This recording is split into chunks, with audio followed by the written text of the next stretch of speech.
ناقابل فراموش واقعات کا سلسلہ نمبر 33 کے ساتھ حاضر ہوں۔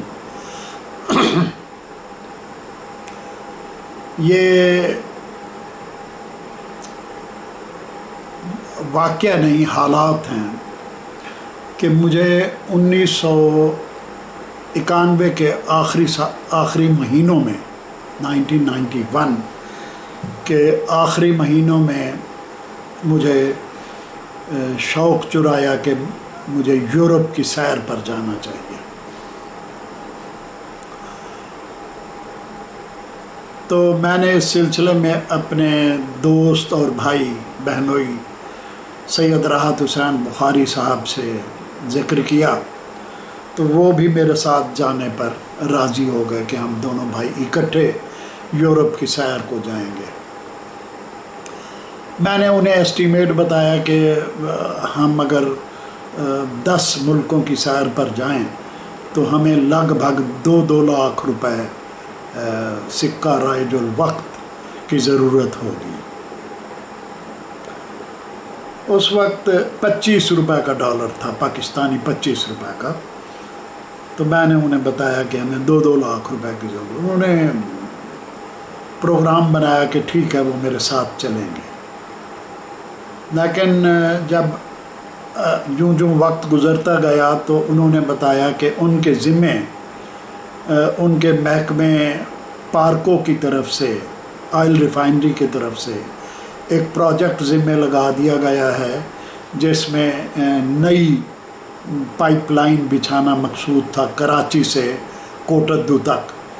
تو اس کی لینڈ ایکوزیشن کے وہ انچارج تھے۔ انہوں نے بتایا کہ وہ اس پروجیکٹ کی وجہ سے میرے ساتھ نہیں جا سکتے، کیونکہ انہیں چھٹی نہیں مل سکتی 2 مہینے کے لیے۔ یہ تقریباً 2 مہینے کا پروگرام بن رہا تھا۔ تو جب ان کا پروگرام ختم ہو گیا تو پھر میں نے سوچا کہ میں تو بہرحال جاؤں گا۔ تو میں اس وقت الفلاح بلڈنگ میں بطور ایڈمنسٹریٹو آفیسر بینیولنٹ فنڈ کام کر رہا تھا، الفلاح بلڈنگ لاہور میں،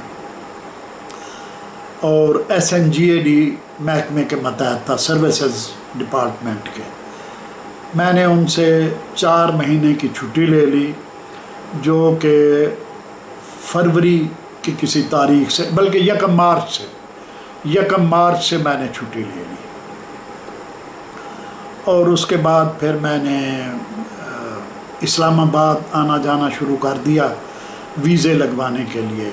اس زمانے میں یہ شنجن ویزا نہیں ہوتا تھا اور ہر ملک کا الگ ویزا لگوانا پڑتا تھا، لہٰذا انگلینڈ کا ویزا تقریباً 1 دن میں لگ گیا، فرانس کا ویزا بھی تقریباً 1 دن میں لگ گیا۔